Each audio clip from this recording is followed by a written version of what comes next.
ഇത് മാസ് മോട്ടോഴ്സിൽ നിന്നാണ്. നമ്മുടെ ഹോണ്ട ആക്റ്റീവ വണ്ടിയുടെ എഞ്ചിൻ വർക്കിന് വേണ്ടിയിട്ട് അയച്ചതാണ്. അതിൻ്റെ എഞ്ചിൻ വർക്കിൻ്റെ കംപ്ലയിൻറ്റ് എന്ന് പറയുമ്പോൾ മെയിനായിട്ട് അതിൻ്റെ ഈ ക്രാങ്ക് ഷാഫ്റ്റ്, ഇതാണ് അതിൻ്റെ എഞ്ചിൻ്റെ അകത്ത് വന്ന ക്രാങ്ക് ഷാഫ്റ്റ്.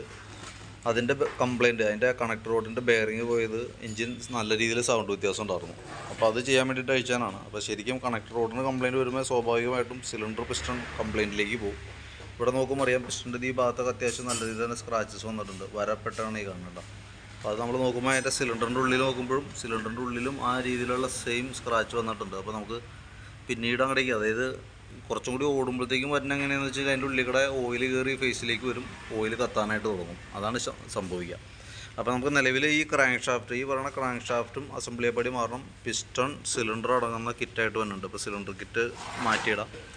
അതേപോലെ തന്നെ വാൽവ് ഹെഡിനകത്ത് തന്നെ വാൽവും ചേഞ്ച് ചെയ്തിടണം. കാരണം അത്യാവശ്യം പഴക്കമുണ്ട്, 15 കൊല്ലത്തോളം പഴക്കമായിരിക്കുന്ന വണ്ടിയാണ്.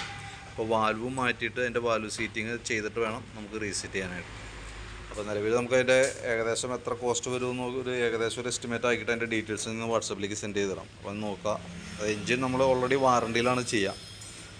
12,000 കിലോമീറ്റർ അല്ലെങ്കിൽ 1 വർഷം വാറണ്ടിയിലാണ് ചെയ്യുക. അപ്പോൾ ആ സർവീസ് കിറ്റ്, അതായത് വാറണ്ടിയിൽ ചെയ്യുന്ന സർവീസിൻ്റെ ഡീറ്റെയിൽസ്, എസ്റ്റിമേറ്റ് ഡീറ്റെയിൽസും വാട്സാപ്പിനകത്തേക്ക് ഒന്ന് സെൻഡ് ചെയ്ത് തരാം. അപ്പോൾ നോക്കിയിട്ടൊന്ന് റിപ്ലൈ ഇട്ടാൽ മതി കേട്ടോ.